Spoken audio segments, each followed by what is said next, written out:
ಸಿದ್ದಾಪುರ ವ್ಯಾಪ್ತಿಯಲ್ಲಿ 7.1 ಕೋಟಿ ದರೋಡೆ ಪ್ರಕರಣಕ್ಕೆ ಸಂಬಂಧಪಟ್ಟಂತೆ ಇಲ್ಲಿ ಸಿಎಂಎಸ್ಗೆ ಸಂಬಂಧಪಟ್ಟಂತೆ ಭದ್ರತಾ ಲೋಪ ಕಂಡು ಬಂದಿದೆ.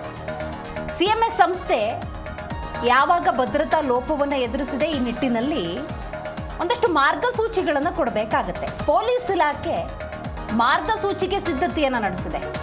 RBIಗೆ ಪತ್ರ ಬರೆಯೋದಕ್ಕೆ ಮುಂದಾಗಿದೆ ಪೊಲೀಸ್ ಇಲಾಖೆ. ಸಿಎಂಎಸ್ ಸಂಸ್ಥೆಯ ವಿರುದ್ಧ ಕ್ರಮಕ್ಕೆ ಕೋರಿ ಪತ್ರಕ್ಕೆ ಸಿದ್ಧತೆ.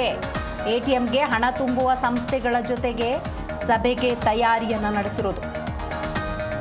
ನೋಡಿ, ಹಾಡು ಹಗಲೇ ದರೋಡೆ ನಡೆಯುತ್ತೆ, ಪ್ಲ್ಯಾನ್ಗಳನ್ನು ಮಾಡಿಕೊಳ್ತಾರೆ. ಇಲ್ಲಿ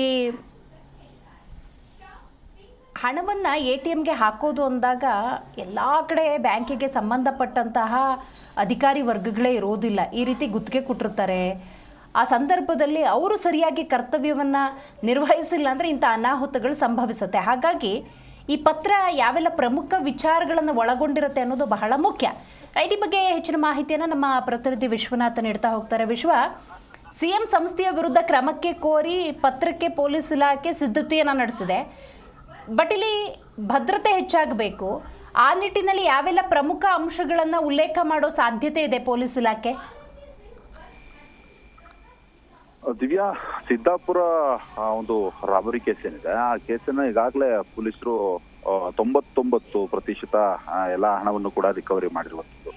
ಇಲ್ಲಿ CMS ಸಿಬ್ಬಂದಿಯ ಕಳ್ಳಾಟ ಪದೇ ಪದೇ ಬಯಲಾಗ್ತಾ ಇದೆ.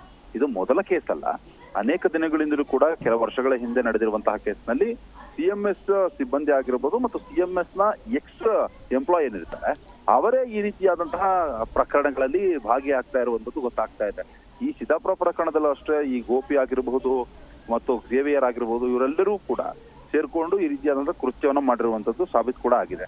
ಹೀಗಾಗಿ ಅವರ ವಿರುದ್ಧವಾಗಿ ತನಿಖೆ ನಡೀತಾ ಇದೆ. ಚಾರ್ಜ್ ಶೀಟ್ ಸಲ್ಲಿಸೋದು ಮುಂದಿನ ದಿನಮಾನಗಳಲ್ಲಿ ಅಧಿಕಾರಿಗಳು ಮಾಡ್ತಾರೆ. ಆದ್ರೆ ಅದಕ್ಕೂ ಮುನ್ನ ಇಡೀ ದೇಶಾದ್ಯಂತ ಇರುವಂತಹ ಈ CMS ಸಂಸ್ಥೆ ಏನಿದೆ, ಅದು ತನ್ನ ಭದ್ರತೆ ಲೋಪಗಳನ್ನ ಪ್ರಮುಖವಾಗಿ ಇಲ್ಲಿ ಸರಿಪಡಿಸ್ಕೊಳ್ಬೇಕಾಗತ್ತೆ. ಈ ಹಿನ್ನೆಲೆಯಲ್ಲಿ RBIಗೆ ಅಂದ್ರೆ ರಿಸರ್ವ್ ಬ್ಯಾಂಕ್ ಆಫ್ ಇಂಡಿಯಾಗೆ ಒಂದು ಪತ್ರವನ್ನ ಬರೆಯೋದಕ್ಕೆ ಈಗ ಪೊಲೀಸರು ಸಿದ್ಧತೆಯನ್ನ ನಡೆಸ್ಕೊಂಡಿದ್ದಾರೆ. ಇದರಲ್ಲಿ RBI ಮೂಲಕ ATMಗೆ ಹಣ ತುಂಬುವಂತ ಎಲ್ಲಾ ಸಂಸ್ಥೆಗಳ ತುರ್ತು ಸಭೆ, ಅಂದ್ರೆ CMS ಸಂಸ್ಥೆ ಹೊರತುಪಡಿಸಿ ಬೇರೆ ಬೇರೆ ಸಂಸ್ಥೆಗಳು ಏನೆಲ್ಲ ಕೆಲಸ ಮಾಡ್ತಾ ಇದೆ ಈ ರೀತಿಯಾಗಿ ಅವರೆಲ್ಲರಿಗೂ ಕೂಡ ಕರೆಸಿ ಒಂದು ಮೀಟಿಂಗ್ ಮಾಡುವಂಥದ್ದು ಮತ್ತು ರಿಜಿಸ್ಟರ್ ಆಫ್ ಸೊಸೈಟಿಗೆ ಈಗಾಗಲೇ ಕಮಿಷನರೇಟ್ ವ್ಯಾಪ್ತಿಯ ಸಂಸ್ಥೆಗಳ ಲಿಸ್ಟ್ ಕೊಡೋದಕ್ಕೂ ಕೂಡ ಸೂಚನೆಯನ್ನು ಕೊಡಲಾಗಿದೆ. ಈಗ ಪ್ರಮುಖವಾಗಿ ನಾವು ಗಮನಿಸಬೇಕಾದ ಸಂಗತಿ ಅಂತಂದ್ರೆ, RBI ಅಧಿಕಾರಿಗಳ ಜೊತೆ ಕಮಿಷನರ್ ಈಗಾಗಲೇ ನಗರ ಪೊಲೀಸ್ ಆಯುಕ್ತ ಸಿಮಂತ್ ಕುಮಾರ್ ಸಿಂಗ್ ಅವರು ಚರ್ಚೆಯನ್ನ ನಡೆಸಿರೋ ಬಗ್ಗೆ ಮಾಹಿತಿ ಕೂಡ ಲಭ್ಯ ಆಗ್ತಾ ಇದೆ. ಬಹುತೇಕ ಈ ವಾರ ಕಮಿಷನರ್ ಕಚೇರಿಯಲ್ಲಿ ಸಭೆ ನಡೆಯುವಂತಹ ಸಾಧ್ಯತೆ ಕೂಡ ಇರುವಂತದ್ದು. ಇನ್ನು ಸಿಬ್ಬಂದಿ ನೇಮಕದಲ್ಲಿ NOC ಪಡೆದಿರೋದಾಗಿರ್ಬೋದು, ದಾಖಲೆ ಪಡೆದ ಕೆಲಸವನ್ನು ಕೂಡ ಕೊಟ್ಟಿರುವಂತದ್ದು. ನೋಡಿ, ಇಲ್ಲಿ ನಾವು ಗಮನಿಸಬೇಕಾದ ಸಂಗತಿ ಅಂತಂದ್ರೆ, ಕೆಲಸಕ್ಕೆ ಯಾರನ್ನೇ ತೆಗೆದುಕೊಳ್ಬೇಕಾದಂತಹ ಸಂದರ್ಭದಲ್ಲಿ ಅವರ ಐಡೆಂಟಿಟಿ ಏನು, ಅವರ ಹಿನ್ನೆಲೆ ಏನು, ಏನಾದ್ರೂ ಕ್ರೈಮ್ ಹಿಸ್ಟ್ರಿ ಇದೆಯಾ, ಈ ರೀತಿಯಾದಂತಹ ಒಂದು ಪ್ರಸಂಗಗಳಲ್ಲಿ ಅವ್ರು ಏನಾದ್ರು ಭಾಗಿಯಾಗಿದ್ದಾರಾ, ಕ್ರೈಮ್ ನಲ್ಲಿ ಭಾಗಿಯಾಗಿದ್ದಾರಾ, ಎಲ್ಲವನ್ನೂ ಕೂಡ ಪರಿಶೀಲನೆ ನಡೆಸಬೇಕಾಗುತ್ತೆ. ಆದ್ರೆ ಇಲ್ಲಿ ಸರಿಯಾದಂತಹ ರೀತಿಯಲ್ಲಿ CMS ವಾಹನಗಳನ್ನಾಗಿರ್ಬಹುದು, ಅಲ್ಲಿರುವಂತಹ ಸಿಬ್ಬಂದಿಗಳನ್ನಾಗಿರ್ಬಹುದು ಕಿವಿ ಹಿಂಡುವಂತಹ ಕೆಲಸವನ್ನ ಅಲ್ಲಿರುವಂತಹ ಅಧಿಕಾರಿಗಳು ಮಾಡಬೇಕಾಗುತ್ತೆ. ಕಟ್ಟುನಿಟ್ಟಿನ ಕ್ರಮವನ್ನ ತೆಗೆದುಕೊಳ್ಬೇಕಾಗತ್ತೆ ಮತ್ತು ಸೂಚನೆಯನ್ನ ಕೊಡಬೇಕಾಗತ್ತೆ ಮತ್ತು ಸ್ವತಃ ಅವರೇ ಪ್ರಕರಣವನ್ನ ದಾಖಲು ಮಾಡಬೇಕಾಗುತ್ತೆ. ಆದ್ರೆ ಇಂಥದನ್ನ ಯಾವುದೂ ಕೂಡ CM ಸಂಸ್ಥೆ ಇದುವರೆಗೂ ಮಾಡಿಲ್ಲ. ತನ್ನಲ್ಲಿರುವಂತಹ ಎಂಪ್ಲಾಯಿಗಳಾಗಿರ್ಬೋದು ಮತ್ತು ಎಕ್ಸ್ ಎಂಪ್ಲಾಯಿಗಳಾಗಿರ್ಬೋದು ಯಾರಾದ್ರೂ ಕೂಡ ಈ ರೀತಿಯ ಕೃತ್ಯಗಳನ್ನ ಮಾಡಿದಂತಹ ಸಂದರ್ಭದಲ್ಲಿ ಕೆಲವೊಂದು ಮಾಹಿತಿಗಳನ್ನ ಕೊಡೋದನ್ನ ಹೊರತುಪಡಿಸಿ ಬೇರೆ ಯಾವುದರಕ್ಕೂ ಕೂಡ CMS ಸಂಸ್ಥೆ ಮುಂದಾಗ್ತಾ ಇಲ್ಲ.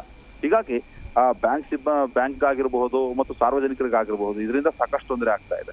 ಹೀಗಾಗಿ RBIಗೆ ಮುಂದಿನ ದಿನಮಾನಗಳಲ್ಲಿ ಪತ್ರವನ್ನ ಬರೆದು ಇವರ ವಿರುದ್ಧವಾಗಿ ಕ್ರಮ ತೆಗೆದುಕೊಳ್ಳುವಂಥದ್ದು ಮತ್ತು ದೇಶಾದ್ಯಂತ ಇರುವಂತಹ ಈ CMS ವಾಹನಗಳೇನಿದೆ ಅದರಲ್ಲಿ ಇರುವಂತಹ ಪ್ರಮುಖವಾದಂತಹ ಟೆಕ್ನಿಕಲಿ ಕೂಡ ಇಂಪಾರ್ಟೆಂಟ್ ಇಲ್ಲಿ ಇರಬೇಕಾಗುತ್ತೆ. ಯಾಕಂದ್ರೆ ಸಿದ್ದಾಪುರದಲ್ಲಿ ನಡೆದಂತಹ ಒಂದು ರಾಬರಿ ಕೇಸ್ ಸಂದರ್ಭದಲ್ಲಿ ಹಿಂದೆ ವಾಹನದಲ್ಲಿ ಇದ್ದಂತಹ ಬಟನ್ ಆಗಿರ್ಬೋದು, ಬೇರೆ ಬೇರೆ ಏನೆಲ್ಲ ಟೆಕ್ನಿಕಲ್ ಇರಬೇಕು, ಅವೆಲ್ಲವೂ ಕೂಡ ಸರಿಯಾಗಿರ್ಲಿಲ್ಲ ಅನ್ನೋ ಮಾಹಿತಿ ಕೂಡ ಸಿಕ್ಕಿದೆ. ಹೀಗಾಗಿ ನಗರ ಪೊಲೀಸ್ ಆಯುಕ್ತರು ಪ್ರಕರಣವನ್ನು ಗಂಭೀರವಾಗಿ ತೆಗೆದುಕೊಂಡಿದ್ದಾರೆ, ಪತ್ರ ಬರೆಯೋದಕ್ಕೆ ಸಿದ್ಧತೆಯನ್ನು ನಡೆಸಿರುವುದು.